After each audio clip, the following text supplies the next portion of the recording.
Hello. You already heard a little bit of my bio earlier for those who were attending this meeting in person. I am Brian Shurtleff. Not only am I the treasurer of this IGDA Albany chapter, I'm also a game designer at First Playable Productions, just around the corner here, and where I do video game design. But while learning to do video game design, I was taught a lot of design through tabletop games like board games and card games and things of that nature. And I also just recently was an adjunct teaching game design at RPI and did a lot of the same for my students as well. So I have a little bit of a background in both video game design and tabletop game design.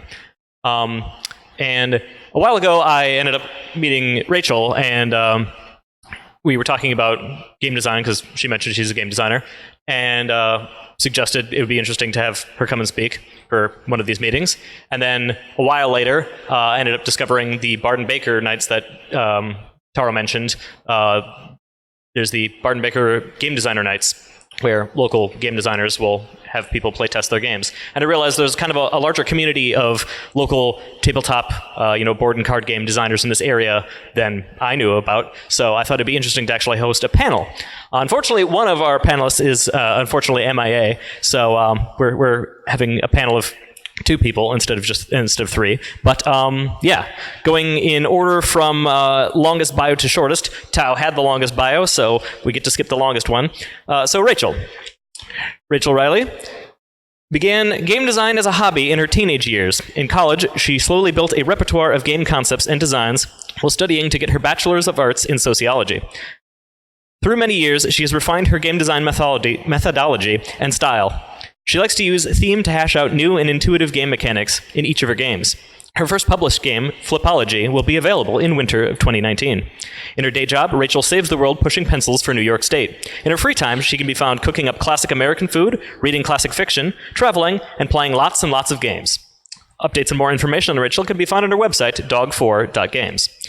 And then the award for the shortest bio, Peter McPherson is a freelance writer and board game designer. His first published game is Tiny Towns. There you go. Kept it. You took my brief bio to heart. All right. So I guess that was your bios. Now, I suppose before we get into talking about your philosophy about game design and stuff, we should know a bit about your games. So if each of you could give a sort of quick elevator pitch of your games, that would be good. Is your mic on? I believe it is. Okay, cool. Okay. So my game Flipology, the game has different cards, each with different animals. All the animals have a point value on them, and most of them have an effect on the bottom. Cards are given to players. There's 2 different variants. For the standard variant, 9 cards are given to players, and they lay 7 face down in a row. The idea of the game is that on your turn, you flip up 1 card that triggers a flip effect. Most of the flip effects will then flip up another card, and you create a cascade of effects. The goal of the game is to get as many cards face up as possible to score points. It's not that simple. There's some tricky cards in there, cards that can destroy cards that can swap or change scoring. But it is a quick, breezy, casual game that uses a mechanic that I haven't seen other games, flipping cards, changing their state from face up to face down. So Tiny Towns is a spatial game where each player has their own 4x4 grid, of which they are the mayor that's going to your town. And you have to place 5 different colored resources grid in specific layouts to make various buildings in the games. There's 7 different building types, and they all score points or interact in different ways. But the way you're getting these resources, players are taking turns as the master builder, who on their turn gets to name one of the 5 resources that everyone then has to put onto their board. So at the end of the game, everyone has dealt with the same exact influx of resources. And it's a game where you start out with a lot of choices, and then you have fewer and fewer choices as the game goes on and your board becomes tighter and tighter. And since your game is out, where could people find and buy it? It can be found at your friendly local game store and Amazon and Cool Stuff Inc. and other online game retailers. Awesome. Did either of you bring a copy for games by any chance? Thought about it, and then I didn't. I only have a prototype copy, so. Fair enough. Yeah. I guess for my own purposes, also, I did bring the game that I made, Doodle Fail. Me and another an artist here at the time, he lives in Seattle now, made this game as part of the Global Game Jam a couple of years ago. It's available for $20 on the Game Crafter. It's a party card game where you use the cards to generate terrible drawing ideas and race to draw really bad drawings based off of them.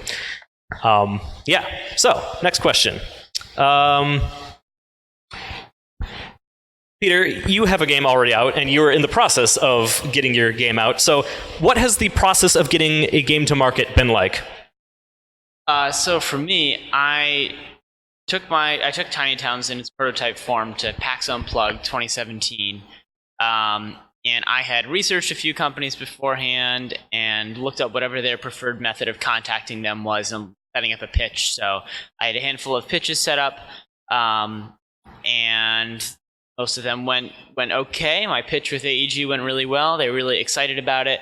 And then it was up to them really to bring it to market. So I know a lot of people go the Kickstarter route, but I personally wanted someone else to worry about all of the logistics, all the not fun stuff from my perspective. I just want to make games and come up with game ideas, I suppose. So, and that's been my only experience thus far taking a game to market, but I had a really good time with it. I think it requires a certain amount of trust. You have to find a publisher that isn't going to turn around in 6 months and say, here's your game, and it's a different product. But I'm someone who I was able to be flexible in the art and style of it and stuff like that, and I'm super happy with the final product. So for my experience, I've been working on Flipology for a very long time, and I haven't really had the resources to get out to the main conventions where you can actually pitch your board game, so and have you. So I actually wound up working off of a pitch doc. There's a website, Cardboard Edison, that you can actually pay them $15 and they will give you a long spreadsheet of different game companies, who to contact and what they're looking for. I worked through the spreadsheet. Almost every single publisher I contacted that was like here in the States was like, very nice game, cute, very tight. You have no idea how to market this. If I was a better known game designer, I was told this to my face or through email. If I was a better known game designer, they would more easily pick it up. But as it stands, there's no name recognition. So I wound up getting picked up by a small publisher in New Zealand, Cheeky Parrot Games. It is basically a one-woman show over there, but she saw my game and instantly loved it. It fit into her portfolio, and it was a very intimate development process. So her and I worked on 2 new cards. We did a lot of playtesting back and forth, and I had a lot of decisions in what we did with the artist. We wound up getting this beautiful artist to do our work, Tim Kingsland, and I was able to consult and choose what different animals we were using, what poses were preferred. So it was really fulfilling. But as I said, I'm dealing with a very small publisher. So in that case, neither of you have had too much problems with like the publisher taking too much like creative control, or okay, awesome. That's good. That's good to hear. I suppose since our third panelist is gone anyway, I can kind of talk a little bit too about how Doodle came to be. So I mentioned we had started to make it as part of a Global Game Jam game. Or actually, I should say, I made it as part of a Global Game Jam game. Terrence was one of the first playtesters and was immediately like, I love this game. How can I help you make it? Volunteered to do all the art, and in the process ended up having a lot of great ideas about the design, so helped refine as a co-designer too. Initially, we just went to the Game Crafter to just make a couple demo copies that we could give to our friends and show off at GDC that year, the Game Developers Conference. Which is a video game themed conference, but a lot of people still play board games there. Gamers being gamers and all. And pretty much we realized that process was just so nice and it made such great quality stuff that we kind of just stuck with it and just left our game for sale there. We did talk to several publishers, and pretty much all of them were initially kind of interested. It sounded kind of like a fun game in the veins of Cards Against Humanity or something that's popular, but they all kind of ended up finding out that we had it for sale on GameCrafter already, and that actually caused a legal liability issue where they well, now we actually can't sell it because it's technically already a for sale product somewhere else. So be wary of that, I guess, if you're going to go the self-publishing route, is it may actually prevent you from ever going a published route. I have heard since that there are some publishers that will take pre-published games and like republish them, but they're kind of more rare, and we never bothered to investigate that. Yeah. Moving on to the next question. Right. Oh, also, so neither of you have any background in Kickstarter then either. You said you definitely didn't consider it. Did you ever consider it? I know. Okay, yeah. I am very much of the same perspective. If it was a much larger game, one in which I can actually make a lot of money on Kickstarter and get a bigger team, I might, but definitely not with a small game. Yeah. Makes sense. And from what I know of people who have done Kickstarters, it's just a ton of work, so I don't blame you. Mm-hmm. We didn't do one for ours either. Yeah. So, in general, what would you say is like the state of the tabletop games industry? Like, do you find it's like very competitive? Actually, just let's go with that for now. Like, how competitive is it? How healthy is it? So, it's very unique in terms of in comparison to the video game industry, in that one person can work on the design. It's not nearly as collaborative, but all different. You need to have a physical thing by the end of it. Board games are meant to be a packaged, marketable product. So there's a lot more costs in actually publishing. The development phase is basically not as much. It's basically how much you value your time. But I found personally by marketing Flipology that there is a lot of competition. There's a lot of limited resources the publishers can release, and they are very, very, very small. We only publish war games of this weight. We only publish fantasy-themed games that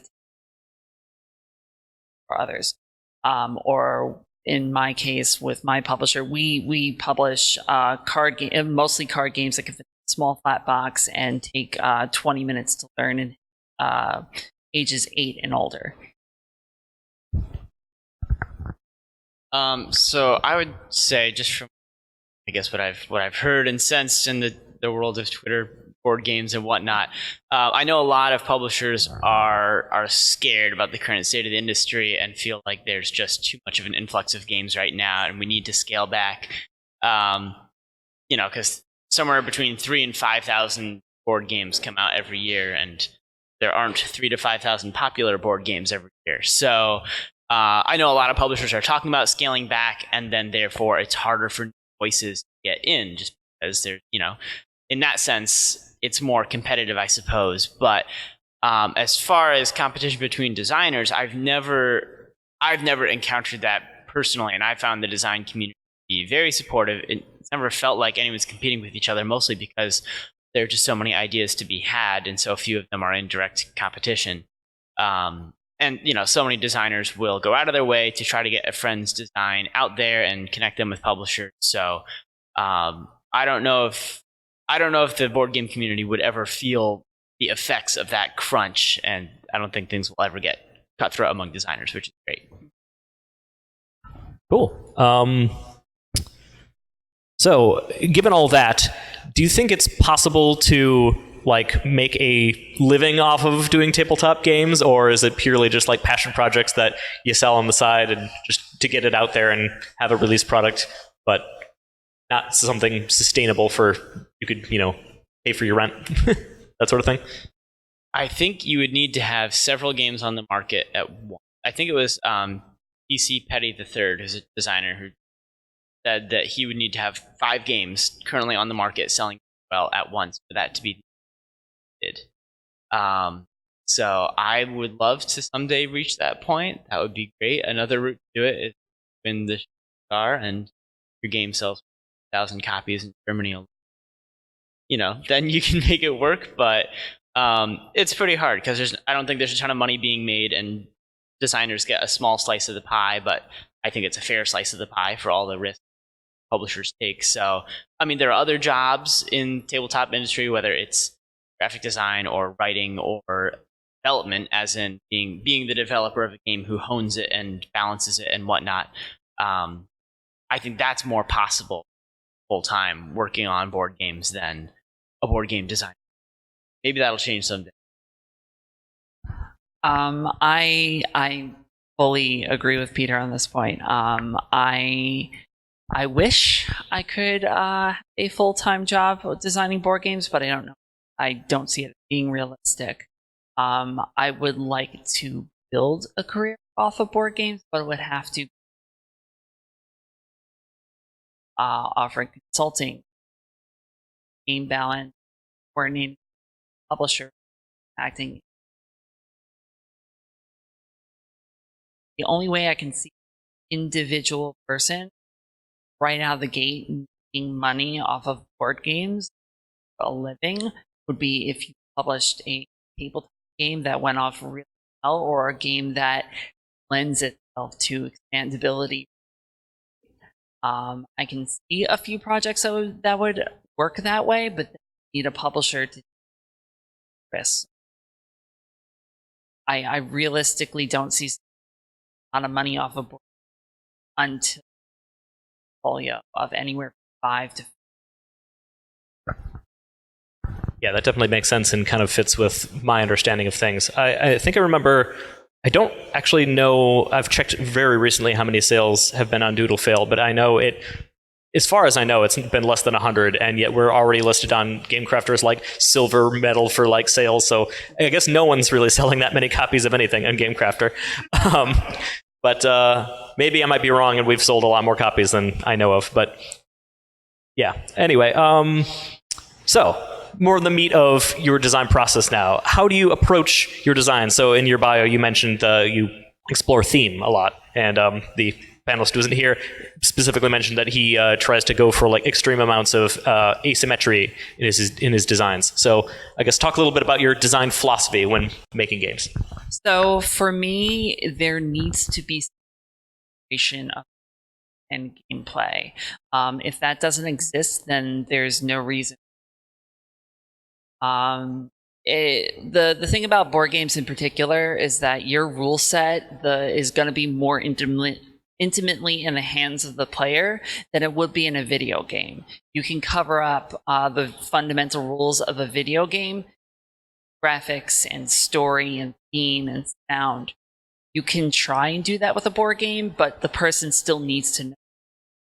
I want to make sure that there's something that intuitively feels like the rules work with.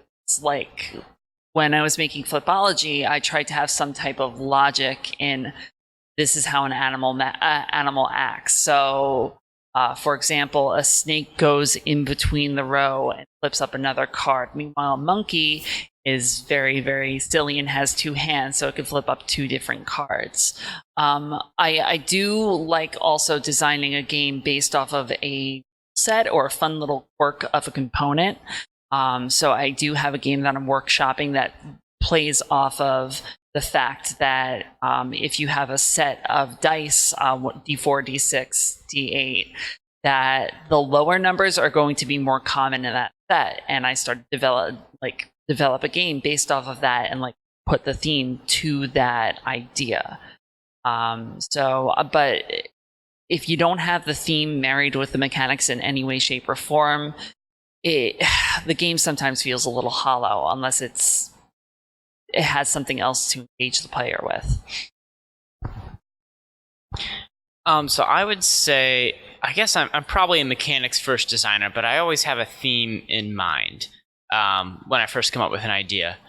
And I haven't yet figured out how to make an idea work that doesn't work out of the gate. When I get a game to the table and it just falls on its face, I tend to walk away. So what that means is I have to make prototypes pretty quickly and cheaply, and I don't put too much TLC into them so I can put them in the garbage.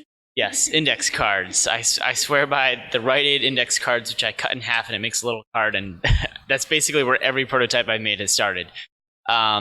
So I just try to get the idea to the table as quickly as possible to find out, is there something there to work with, or is there not? And when there is, then it's great, and I can refine the prototype and and go from there. And when it doesn't work, then I put it away in a pile of prototype bits. And sometimes I find that box, I'm like, I have no idea what this card. I have no idea how to use any of this. It's just a useless graveyard. So yeah, sometimes I can I can tell whether the idea is going to work in my head, and then it's satisfying when I test it. I'm like, oh yeah, it's exactly how I thought it would. And then sometimes I test it, and I'm like, I can't believe I didn't think about this issue that's become really apparent now that we're sitting here playing it.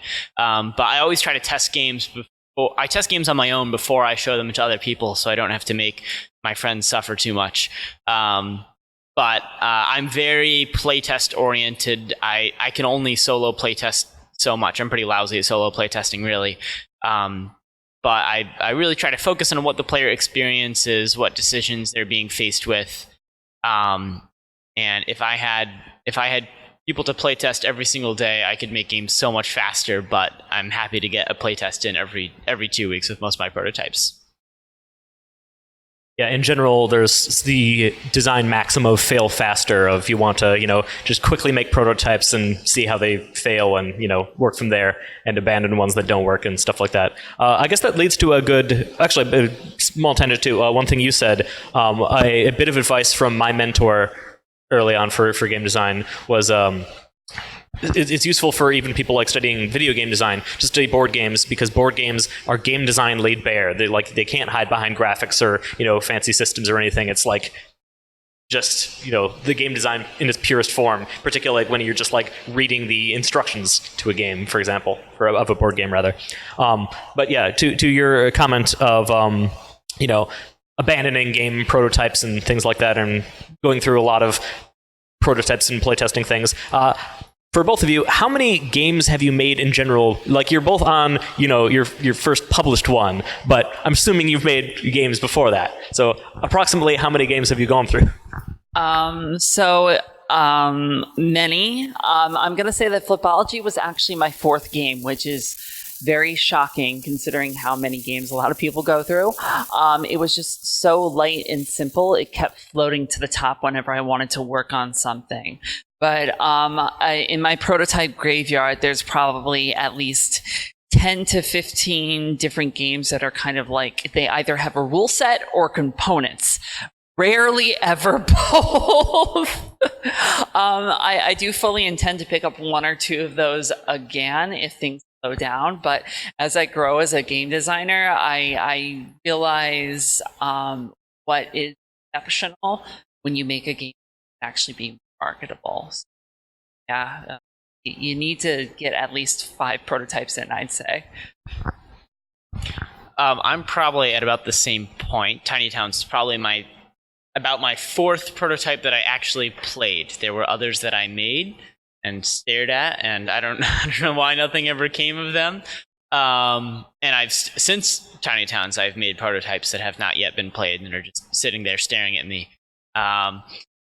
So I would maybe since Tiny Towns, I've probably made 8 more prototypes, 5 of which have not been played, or 4 of which have not been played, and 3 of which are technically playable. I've got a couple working designs now that I feel good about, but yeah, I tend to be a one design at a time person. So I've usually got one prototype sitting there that I'm totally confident in the rules, and I don't have to remember which iteration am I on right now. Are we playing with this rule or not? So.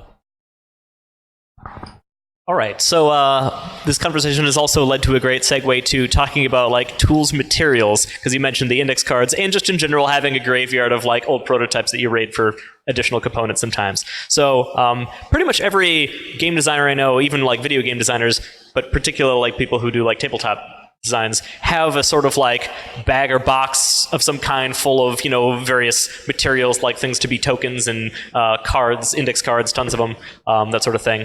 There's a fun anecdote from the game designer Ian Schreiber, who teaches at RIT, where some random student who wasn't involved with games and all just happened to be passing by and being like, hey, I need to borrow some index cards. Do you have some? And he was like, you came to the right room. How many of the 100 varieties of index cards do you want? They were overwhelmed. So yeah, game designers love their index cards. I guess, so my question is, what sort of materials do you tend to go back to on using stuff besides index cards, obviously? And, advice for people getting into tabletop as far as what sort of materials you can use to make games of your own. Besides index cards is hard. I make lots of games with only index cards, but I have a tub of like 1,000 what are they called, centimeter cubes from EAI, which is an education website. They have the cheap cubes and the best quality cubes, ones I've found. It comes in 10 different colors, and there's exactly 100 of each color. And I'm colorblind, and I can tell them all apart mostly. So I use those cubes a ton. I use a pack of like 12 Sharpies I got at Walmart a while ago. Paper cutter that cost $10 at Staples. So I've always loved the idea of having like drawers of bits. My friend Kevin has this little game designer triage case that he brings to playtest nights, and we almost every night we end up pulling out, a sand timer or a certain type of die, and it comes in super handy. But I'd love to have that someday. But for now, I'm pretty content with my centimeter cubes and Sharpies and cutting board. I am right there with you. I live and die by the index card. I should have more considering. What I have seen other people do, especially if you are more in favor of printing out your cards, which I personally think is too time consuming, and I don't have a personal printer. But if that's the way you want to go, there are some tools that normally are for like making custom magic cards that you can use to cards. But I don't like doing that constraint for actually doing them. But you can use card sleeves, like standard magic card sleeves, and slip them into a bunch of lands. That is pretty common. I've seen that a lot for fairly different types of prototyping. So for me, and yeah, I really don't have anything else besides the index cards, Sharpies, pen, paper. With my most recent game that I'm working on, Misfortune Tellers, this is the first one in which the first playable instance had printed components. And that's because the players are working off of a central manuscript. And if that wasn't the case, it would be almost entirely in these cards again. My only other recommendation is that if you are looking for a specialized component, go on to the Game Crafter. They have literally everything there. I should be, by the end of this panel, I will plan on ordering a spinner, because there is a game that I want to design that requires a spinner. Yeah, that's it. Yes, I could definitely second that. The Game Crafter has a crazy amount of game components and like spinners and stuff. So anything you've probably ever seen in a board game, you could get a customized version from them, which is pretty cool. Oh, right, you mentioned the card sleeve trick, too. I've heard that from a lot of tabletop game designers. They'll use like the card sleeves you would use for like if you collect customized cards for like Magic the Gathering or something, and you just get normal playing cards, stuff them in there, and then like just write whatever you want your card to be for your game as a sheet of paper that goes on top of it. So that gives it the weight of a normal playing card, because there is one in there, but like, whatever content you want to write on top of it, you can easily replace as just pieces of paper to, swap out easily prototype stuff. And so I've used that myself, and it's a pretty good technique. Kind of broached this topic already, but general advice for people getting into tabletop game design. So the first recommendation, which is a recommendation you're always going to get, is play as many games as you can. Play different types of games. Play quick games, play long games, play games with 1 million components, play games with next to no component. The biggest thing to know is that not high, unless you have dozens of components, like really complex systems in the background, you cannot hide things from the. You can hide things from players in metrical games, but the thing is that everyone is going to have to. So I say before you even start writing things, trying to communicate your game to another person, try and read different rule sets, how they're written, see how they reference different, just so you better be. Because no matter how far you get in that development, you're eventually going to have to read a document, understand how to play the game. So, best piece. I definitely second all of that, especially the play more games part. I would just say to make a prototype fast and ugly. Make sure you can throw it away at the end of the day and not feel too sad, or tuck it away in a drawer forever. And playtest with as many people as you can. Playtest with a bunch of friends. Try to find a way to playtest with a bunch of strangers if you can. There was one point when I was bribing people with candy at Zombie Planet, local game store, to get them to play Tiny Towns back in the day. That worked out pretty well. And having a group of playtesters, or a group of designers rather, is hugely valuable. Just to have regular people to bounce ideas off of, and people to see the arc of your design of a game over time. So on the subject of playtesters, that segues nicely into my next question, which was, in general, the like local scene of like tabletop, game design. What is going on in this area for that? So I know a couple of you have mentioned like Albany before in your bios and stuff. About that, we've mentioned the Bard and Baker game designer night. So could you talk a little bit about like resources in this area for if you are a designer, how to get your game played by people and that sort of thing? So there's a local playtest group called Spielbany. So it's just a group of folks who meet up around every 2 weeks to playtest games. There's a Spielbany Twitter. I think it's at SPIELBANY. Is that how you spell Spiel? Yep. So you could always reach out to the Twitter account there for more info. Bard and Baker, I feel like, has become this awesome creative hub for the area, and has just brought so many designers together, which has been really great. So I would say those are the main resources. Yeah, I don't have that much. If you want to get playtest outside, or outside the board game community, you can, especially if it's a more general audience, talk to people. If anyone likes board games, you'll find that a lot of coworkers. Luckily the board game hobby has been breaking up stream lately. You can meet a lot more people who played like Ride or Can, or Cards Against Humanity. Thinking that you can their game, but Bard and Baker and you can also attempt, depending on different convention, to go to some of the local conventions and ask them to show your game. But definitely have something to pull people in. Otherwise, you're going to be yelling like, come here, play my game. It's fun. It only takes 5 minutes to learn. Also, you had mentioned Zombie Planet. That just popped this into my head. So another venue for people to do like board game stuff in the area and get some feedback from people. I'm wearing my hoodie from the Global Game Jam. It's an event that we host, the Albany one of every year. It is a event where people around the world get together and make games for a weekend. Tara had mentioned the Global Game Jam Next event that's happening soon, but there's one that's more for adults that happens in the winter.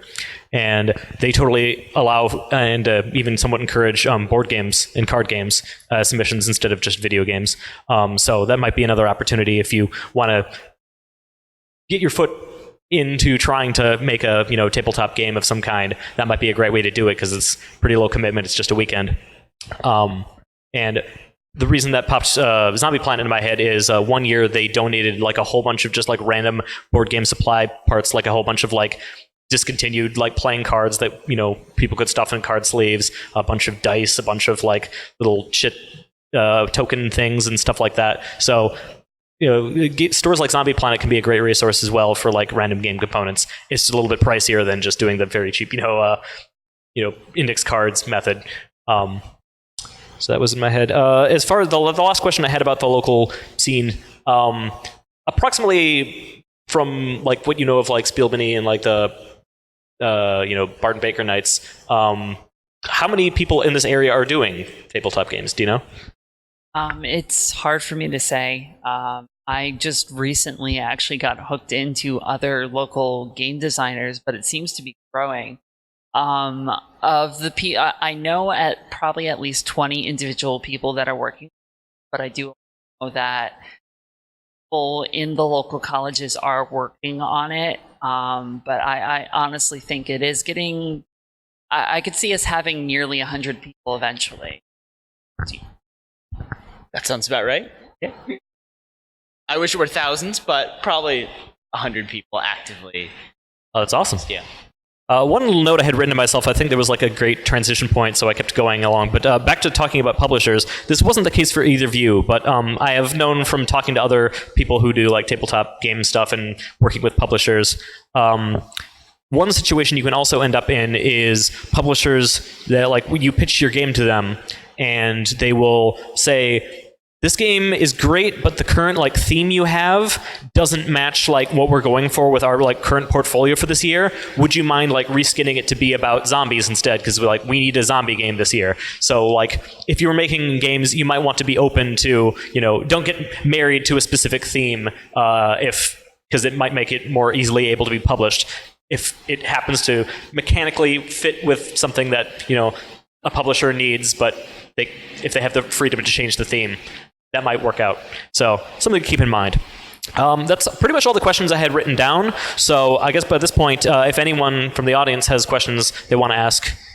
Gotcha. So the question was, what are pitfalls and unexpected things that came up during working on releasing your games? So I'd like to say from the get-go, like before you even interact with the publisher, there are some gotcha, like when you're self-play testing, and I'm a big fan of self-play testing, opposite of you, but the thing is that you can work on something again and again and again, and then it could hit some people and just completely and totally whiff. So that is like the first pitfall you can come upon, is being married to an idea and being inflexible and moving it. But you're also going to like the biggest pitfall that I've encountered is that there is a demand for certain types of games, and your game may not fit that. And yeah, you can make a game that is open to switching the theme, but sometimes that just doesn't make any good sense. So in all honesty, the biggest gotcha is the fact that the board game market is a market, and you may not have something that's marketable or something. So that's what I'd say, is just have different games out there and don't get discouraged. So I would say feedback can be a pitfall in two directions. If you're not receptive enough to feedback, then what are you playtesting for? It's important to listen to your playtesters, and anything anyone says is valuable in some way. And I try to write down as many comments as I can. But at the same time, if you listen to too much feedback, you can sort of lose sense of what you were creating in the first place. So I like to write down a sort of like little mini manifesto, just a couple lines of like what the spirit of a game is and what experience I'm trying to capture. Because you know your game better than anyone else, even though playtesters can absolutely have great suggestions and notice things that you didn't catch yourself. Sometimes you need to know when to draw the line and say, that would be moving away from the experience that I'm going for. So finding a careful balance so that you don't fall on either end of the feedback pitfall. Any other questions? So the question was about when demoing your game, things that are helpful to do, like repeating stuff, memorizing your cheat sheet of stuff to say, that sort of thing. So general advice for how to demo your game. I sort of had a just memorized set of instructions in my head that I practice a little bit before demoing. I never wrote anything down, but while I'm demoing, I try to put components in players' hands and point to things and show literal examples on the board as I'm going through the steps. Yeah. For me, Flipology is a very tiny game, simple rule set with a lot of like really little exceptions that I have to go like, oh, and this, that, and the other thing. So if I were to redo it, I would have like a set mental checklist and a bit more of an order in how I introduce the game, because I may forget to tell somebody, oh, all the rows are adjacent, or monkeys you only choose one effect if it flips up 2 flip effects, things like that. It really, I was fortunate in that when people play Flipology and other people are looking at players, they will fundamentally, intuitively understand the rules, so that if somebody new sits down and has already been observing for 10 to 15 minutes, you can just go like, okay, here's some of the things that you may not have gotten. Here's a few of the little technicalities that are different. These are the things to watch out for. Go, play, enjoy. Repeating the question, getting art for your games, is that something you worked on yourself, or did you like hire an artist to help work with you, or that sort of thing? So I was very, very fortunate to have a friend who absolutely loved my game and did some decent art. So she actually wound up becoming my prototype artist. And in all honesty, if my game didn't get picked up by a publisher, after a certain period of time, I was planning on self-publishing, and I could have used that as finalized art. But it is very, very common in the industry to have placeholder art, just pull whatever you can off of Google Images. And that is a legacy that goes all the way back to like Gathering, or even earlier than that.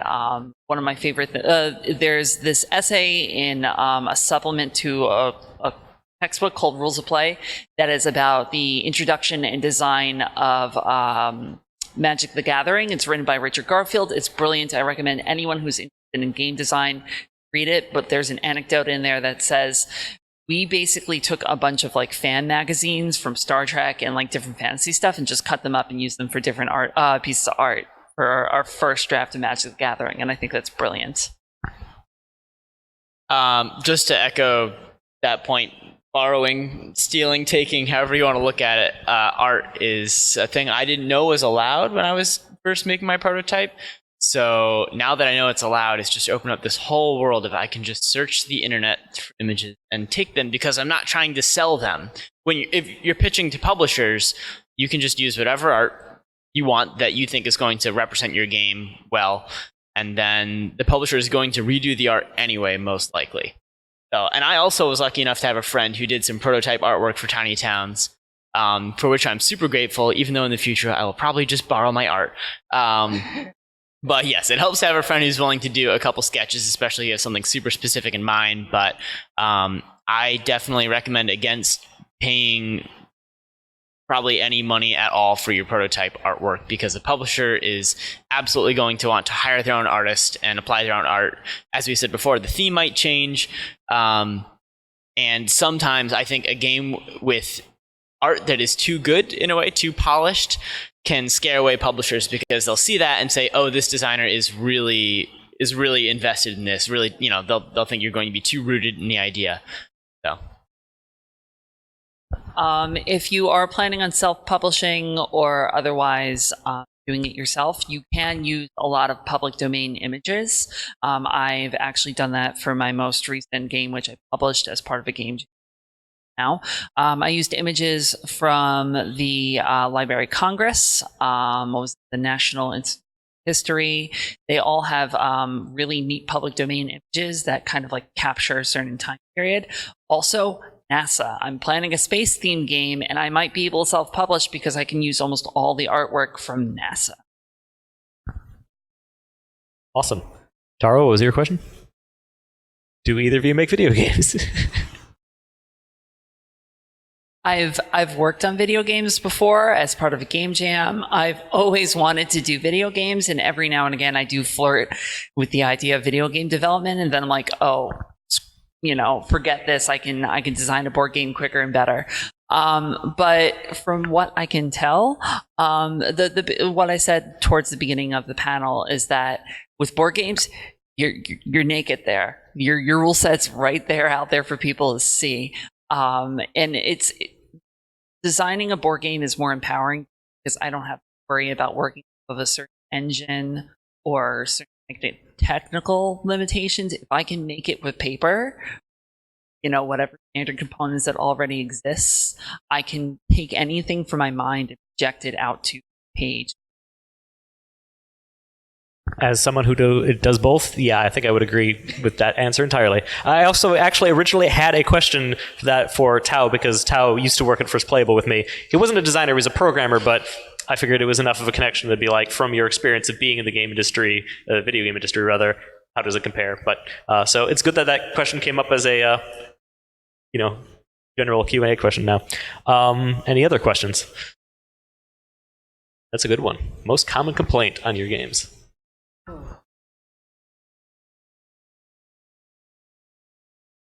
Yes, terrible handwriting. That one. I do have atrocious handwriting, but it's gotten a little bit better. I mean, Miss Fortune Tellers was cool, right? Yeah. Yeah, I mean, it really does depend on what game you're working on.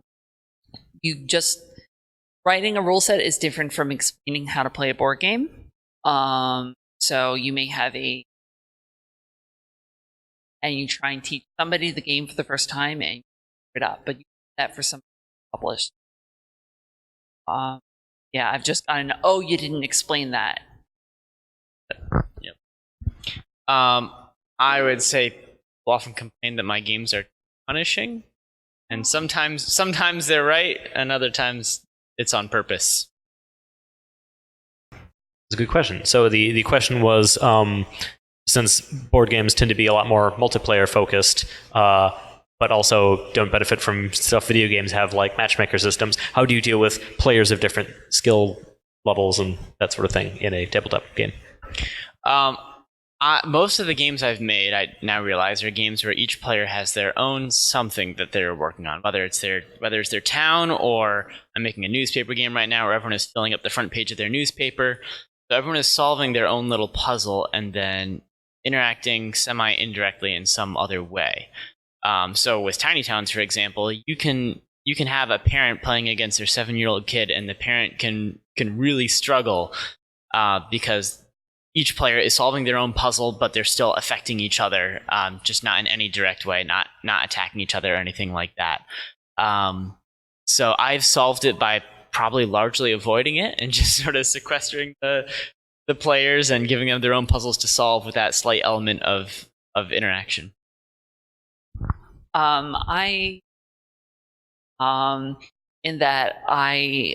Player interaction is a very good mitigating factor. In board games, it can be a lot more obvious who has the early lead because you can pause and look at the state for the most part. There are some board games with timers, but you still will have a chance to breathe and look and see where it is at. So by it being a multiplayer experience, a lot of people hang up on the person and out. On top of that, you can better generate and guide in a game. You know the set amount of randomness of a card deck die, and that gives you a lot of control as to how much of the game's outcome is determined by what's out there on the board, or how much of the game outcome is determined by skill. Also, it's really hard to play hundreds of instances of a board game or card game as opposed to a multiplayer video game where you just keep on going next match, next match, next match, next match. So the question was the differences between like a board or card game versus like a tabletop RPG. Do either of you have any experience with that? This question delights me. Thank you. I am actually currently working on developing a tabletop role-playing game as well on top of my other game projects. It is very different. With a tabletop role-playing game, it is a lot more open-ended. Board games are very, very tight, constrained systems unless they are a social or party game. And even then, it is still a tight, constrained system. With a desktop RPG, you are designing systems in which the player can operate in, giving them rule sets on how to attack and defend, or how to use your skills, or how to build a character. But you need room for improvisation. So what you're doing is not necessarily guiding. When you're making a board game or a card game, the primary thing you're working on is the components. The board with a tabletop role-playing game, you're doing writing, you're inspiring setting, and you're teaching somebody how to run and play the game. It's a bit more direct, but you're controlling a lot more chaos. With board games, you can control a lot more.